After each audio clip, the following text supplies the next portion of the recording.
அது பட ஷூட்டிங்ல இருந்து தான். நீங்க அதுக்கு முன்னாடி டிஸ்கஷன் பிரேக் டவுன் போடுறது அப்படிலாம் வேலைகள் இருக்கு பாத்தீங்களா, அதுக்கு வேணா வேற யாராவது வச்சுங்க.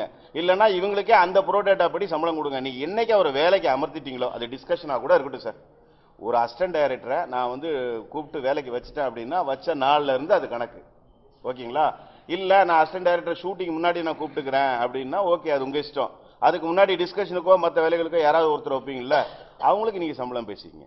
மனப்பூர்வமா ஒத்துக்கிட்டாங்க சார். அந்த அதுக்காக நான் இதுல வந்து நிச்சயமா தயாரிப்பாளர் சங்க தலைவர் அதாவது திரு எஸ்ஏசி அவர்களுக்கும் பொருளாளர் திரு தானசார் அவர்களுக்கும் எனது சார்பாகவும் என் சங்கத்தின் சார்பாகவும் நிச்சயமா நான் நன்றி தெரிவிச்சுக்கிறேன் சார். பண்ணிருக்கோம். அதாவது 2 கோடி ரூபாய் வரையிலான பட்ஜெட் படங்களுக்கு 4 அசிஸ்டன்ட் டைரக்டர் வச்சுக்கலாம் சார்.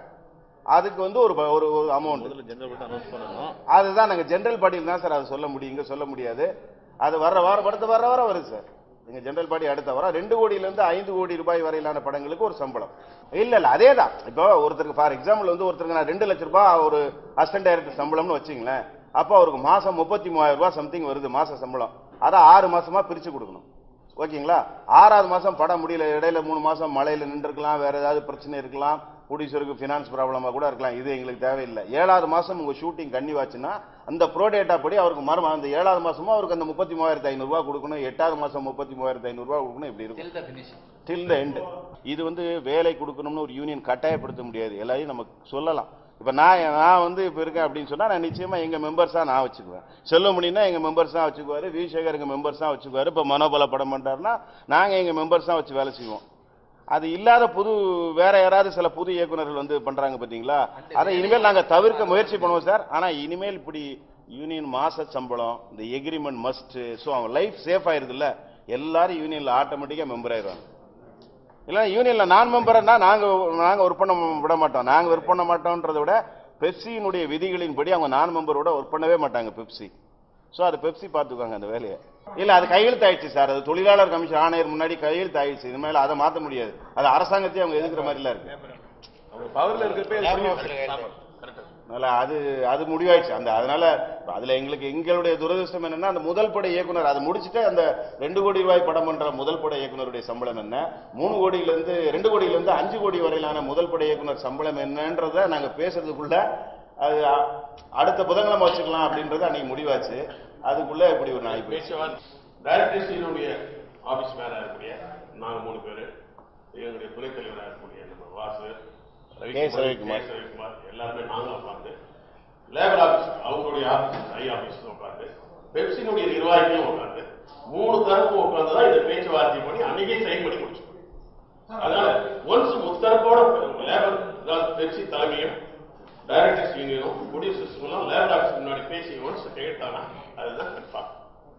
ஃபர்தரா வேணும்னா இது தவிர இப்போ உதவி இயக்குநர்களுக்கு சம்பளம் பிக்ஸ் பண்ணிக்கிறோம் இல்லையா, இது தவிர எக்ஸ்ட்ரா ஏதாவது வேணும்னா நாங்க வரக்கூடிய அமைப்புல பேசி கொஞ்சம் எக்ஸ்ட்ரா நம்ம கேட்டுவாங்க. வேற ஏதாவது நம்ம புது இயக்குநர்களுக்கு இப்ப புதுசா இயக்குநர்கள் வராங்க இல்லையா, அவங்களுக்கு வந்து சம்பளம் பிக்ஸ் பண்ணணும் ஒரு மினிமம் ஆகும். ஏன்னா அவங்க கேட்கறதுக்கு யோசிக்கிறாங்க, அவங்களுக்கு வாழ்க்கை இருக்கு. அதை நாம அந்த டைம் இல்லாதனால நாங்க விடணும். அடுத்த தடவை வரவங்க கிட்ட கண்டிப்பா கேட்டு அதுக்கு ஒரு மினிமம் பிக்ஸ் பண்ணணும் சார். அவருடைய இஷ்டம். 5வது அசிஸ்டன்ட்டுக்கு அவர் அதே இதுதான் சம்பளம். 4வது அசிஸ்டன்ட் சம்பளத்தை 5, 6, 7, 8க்கு அவர் கொடுக்கணும். அது வந்து தயாரிப்பாளரும் இயக்குனரும் ஒத்துட்டு செய்ய வேண்டிய விஷயம். நீங்க 10 பேரோட வச்சுக்கோங்க, எங்களுக்கு ஒன்றும் பிரச்சனை இல்லை. இல்ல அது வந்து இயக்குனர் தான் சொல்லணும். அந்த இயக்குனர் இயக்குனரும் ஒர்க் பண்றவரும் நீ இந்த கேட்டகரியில ஒர்க் பண்ற, நீ இந்த படத்துல கோ டைரக்டர்னா நீங்க சொல்ற மாதிரி வெறும் நண்பர்கள் மட்டுமே கோ டைரக்டர்லாம் இருக்க முடியாது sir. He is equal to director. ஒரு டைரக்டர் இல்லாத நேரத்துல இல்ல ஒரு டைரக்டராலே முடியாத சமயத்துல 2 யூனிட் ஒர்க் பண்ற மாதிரி இருக்கும் சில நேரங்கள்ல. அந்த நேரத்துல கோ டைரக்டர் ஷூட் பண்ணுவாரு, டைரக்டர் இல்லாத நேரத்துல டப்பிங் அவர் பாத்துக்குவாரு, ட்ரெய்லர் ரெடி பண்றது, இப்படி பல வேலைகள் கோ டைரக்டருக்கு இருக்கு. வெறும் ஷார்ட் மட்டுமே பிரிச்சுட்டு 1, 2, 3, 4 நம்பர் எழுதி கொடுக்குற வேலை இல்லை. இது ஒரு கடினமான வேலை தான். ஏன்னா நானும் ஒரு காலத்துல கோ டைரக்டரா இருந்திருக்கேன், அதனால சொல்றேன். இல்ல அது வந்து எப்படின்னு கேட்டீங்கன்னா, நான் எழுத்தாளர் சங்கத்திலையும் உறுப்பினரா இருக்கேன். இங்க தமிழ் சினிமாவில் என்னன்னா எழுத்தாளர் சங்கம் தனியா இருக்கு. அதனால அது பற்றிய புகாரை நான் எழுத்தாளர் சங்கத்துல தான் தெரிவிக்கணும். எங்க யூனியன்ல பாத்தீங்கன்னா வாசலே நாங்க ஒட்டியிருப்போம், எழுத்தாளர் சங்க சம்பந்தப்பட்ட புகார்களை தயவு செய்து ரைட்டர்ஸ் யூனியன்ல கொடுங்க, நம்ம யூனியன்ல கொடுக்காதீங்க அப்படின்ட்டு. ஏன்னா எல்லாருமே நாங்க தோழமையோட ஒரு சகோதர யூனியனா தான் செயல்பட்டு இருக்கோம். அதை நம்ம கையில் எடுக்கும்போது அதுக்குள்ள சண்டைகள் வரும், மிஸ் அண்டர்ஸ்டாண்டிங் வரும். ஃபார்ச்சுனேட்லி ஆர் அன்பார்ச்சுனேட்லி தமிழ்ல மட்டும்தான் எல்லாருமே ரைட்டர் கம் டைரக்டர்ல இருக்கிறதுனால இது ஒரு சிக்கலாவே இருந்துகிட்டு இருக்கு ரொம்ப நாள். இல்ல சார், கண்டென்ட் வைஸ் நான் எனக்கு நீங்க ட்ரைனிங்கே கொடுக்க வேணாம் சார். ஐம் ஷூர் அடிச்சு சொல்ல சார். இப்ப நான் ஏற்கனவே அன்னைக்கு ஒரு ஆடியோ ஃபங்க்ஷன்ல சொன்னேன், நாங்கள் அதாவது 90களில் நான் இயக்குநராகும் போது ஓரளவு தமிழ்நாடு கூட நாங்கள் பேசப்பட்டோம். எங்களுக்கு பிறகு ஒரு 2000 டைரக்டரான பாலா அமீர் மாதிரி உள்ளவங்க ஒரு இந்திய அளவில் பேசப்பட்டாங்க. ஆனா இனிமேல் டைரக்டர் ஆகிற எங்க மெம்பர்ஸ் பாத்தீங்கன்னா உலக அளவில் உலக சினிமாவே திரும்பி பார்க்க வைப்பாங்க சார். இன்னைக்கு நீ பார்த்துட்டு இருக்க, இன்னைக்கு வர்ற ஒவ்வொரு புது டைரக்டர்களும் மிரட்டுறாங்க. அதனால அவங்களுக்கு நம்ம ட்ரைனிங் கொடுக்க வேணாம், நம்ம அவங்கள்ட்ட இருந்து கத்துக்கிட்டா போதும். இல்ல சார், இந்த 40-50 லட்சம் ரூபான்றது ஒரு சின்ன குழப்பமாவே தான் இருந்துகிட்டு இருக்கு.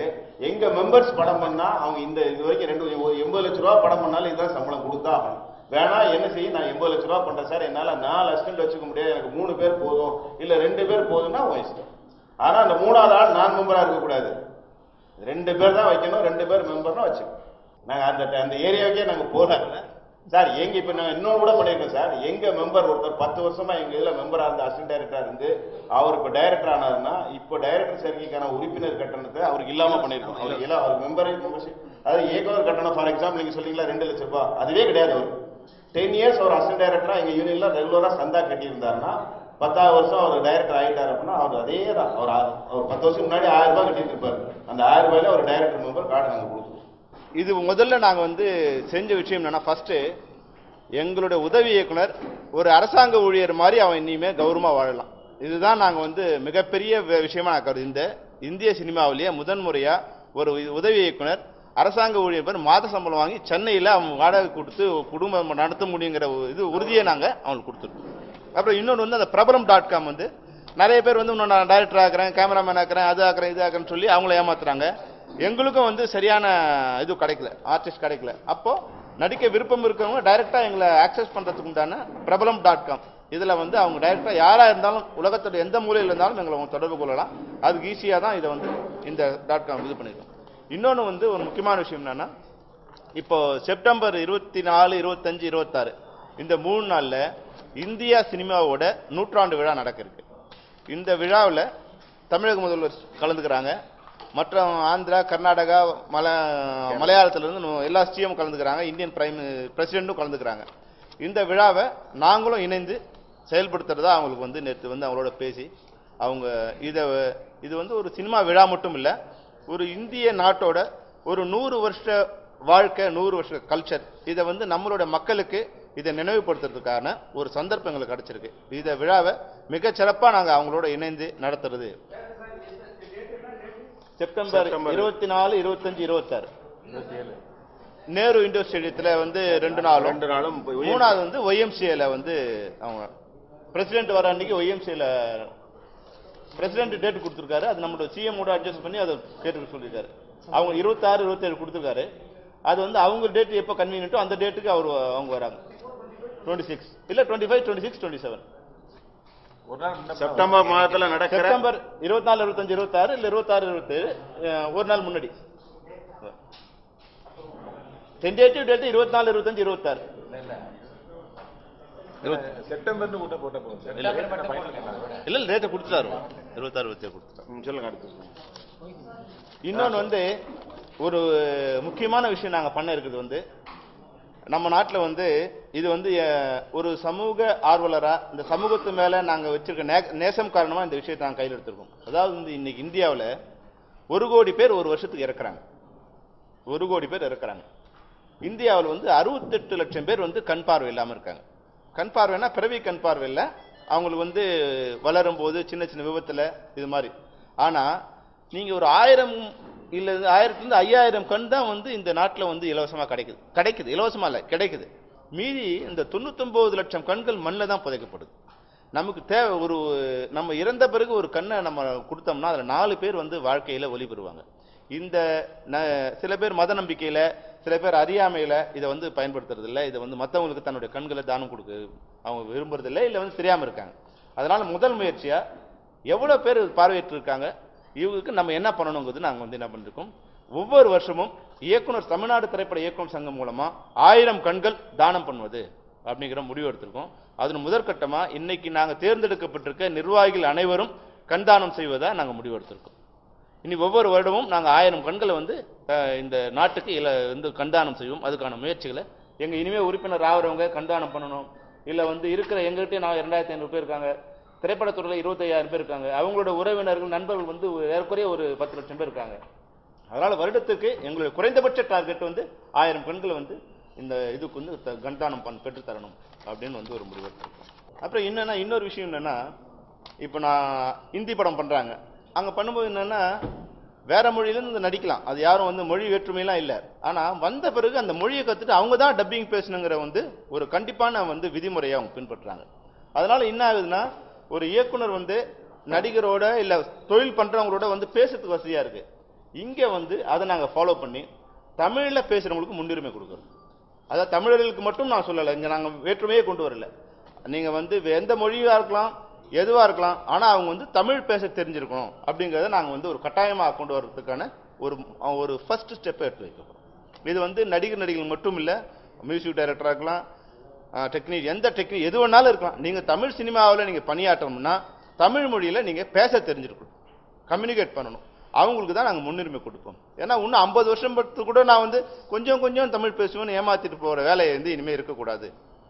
அது வந்து ஒரு கௌரவமா வந்து மேடையில சொல்லிக்கிற அந்த அநாகரிகமான நிலையை நான் உட்கார்ந்து பார்க்கிற போது எனக்கு அவமானமா இருக்கு.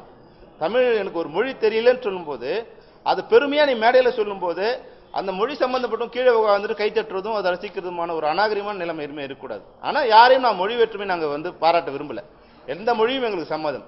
ஆனா இங்க வரும்போது தமிழ் நாங்க அது போல வேற மொழிகளை நாங்க பணிபுரிய சென்றால் அந்த உறுப்பினர்களுக்கு நாங்க என்ன சொல்றோம்னா, அந்த மொழியை நீங்க கத்துங்க, அந்த மொழியோட ஒரு படம் ஒர்க் பண்ண போறீங்க, அந்த மொழியை கத்துங்க. ஒரு படம் பண்ணுறீங்கன்னா குறைஞ்சபட்சம் கம்யூனிகேட் பண்றதுக்கு நான் இது கத்துக்கணும் நாங்க எங்க உறுப்பினர்கள் சொல்லியிருக்கோம். அதுபோல இனிமே எங்க தமிழ் படங்களை வரவங்களுக்கு தமிழில் பேசி நடிப்பவர்களுக்கு பேசி ஒர்க் பண்றவங்களுக்கு முன்னுரிமை கொடுப்போம் அப்படின்னு வந்து ஒரு தீர்மானத்தை எடுத்திருக்கோம். அப்புறம் இப்ப என்னன்னா வந்து இப்ப நிறைய பேர் நடிக்க வராங்க, வந்தவொடனே கிளிக் ஆயிடுறாங்க, இல்ல டைரக்ட் பண்ண வராங்க கிளிக் ஆயிடுறாங்க. முன்னாடி வந்து எல்லாருக்கும் ஒரு எக்ஸ்பீரியன்ஸ் இருந்தது, ஒரு ஒரு ஏறக்குற ஒரு குருகுலம் மாதிரி ஒரு இருந்தது. என்னதான் நான் ஃபிலிம் இன்ஸ்டியூட்ல படிச்சிருந்தா கூட நான் இங்க வரும்போது மணிவண்ணன் கிட்ட ஒருத்தர் ஒர்க் பண்றேன். அப்போ ஒரு 2 வருஷம் வரும்போது எனக்கு சீனியர் யாரு, என் ப்ரொடியூசர் சார் எல்லாரையும் எனக்கு தெரிஞ்சிருக்கும், எல்லாரோடையும் எனக்கு வந்து ஒரு உறவு இருந்தது. ஆனா இப்போ இந்த இண்டஸ்ட்ரியோட சம்பந்தமே இல்லாம ஒரு சிலர் வரும்போது அவங்க என்ன பண்றாங்க, ஒரு 2 படம் 3 படங்களுக்கு அப்புறம் ஒழுங்கா டேஸ்ட் கொடுக்கறது இல்ல, கொடுத்த டேட்டை ஃபாலோ பண்றது இல்ல. இது போல வந்து அது இந்த பிரிவு தான் இல்ல, நடிகர்கள் மட்டும் நான் சொல்ல விரும்பல, இயக்குனராக கூட இருக்கலாம், இல்ல கேமராமேனா இருக்கலாம், மியூசிக் டைரக்டரா இருக்கலாம். ஒரு ஒழுங்கு வேணும் நாங்க எதிர்பார்க்கிறோம். எனக்கு ஒர்க் பண்றவன் நீங்க கமிட் பண்ணீங்கன்னா எனக்கு ஒர்க் பண்ணிட்டு இவர்கிட்ட போங்க, இவருக்கு ஒர்க் பண்ணணும் கமிட் பண்ணீங்கன்னா இவருக்கு ஒர்க் பண்ணிட்டு அவர்கிட்ட போங்க. நீ எனக்கு மியூசிக் எனக்கு பாட்டு போடுறேன்னா எனக்கு போட்டுட்டு இவர்கிட்ட போங்க, எனக்கு கேமரா பண்றேன்னா அவருக்கு பண்ணிட்டு என்கிட்ட வராதிங்க, என்கிட்ட சொன்னீங்க. அது போல எந்த திரையா இருந்தாலும் ஒரு ஒழுங்கு வேணும்னு நாங்க எதிர்பார்க்கிறோம். இயக்குனர்கள் முதல் நீங்க நடிகர்கள் வரை யாரா இருந்தாலும் எங்களுக்கு வந்து ஒரு ஒழுங்கு வேணும். அது மாதிரி ஒழுங்கு இல்லாம யாராவது இருந்தாங்கன்னா அவங்களோட நாங்க இணைந்து பணிபுரிவதில்லை, தமிழ்நாடு திரைப்பட இயக்குனர் சங்கம் இணைந்து பணிபுரிவதில்லைங்கிற ஒரு தீர்மானத்தை நாங்க எடுத்திருக்கோம்.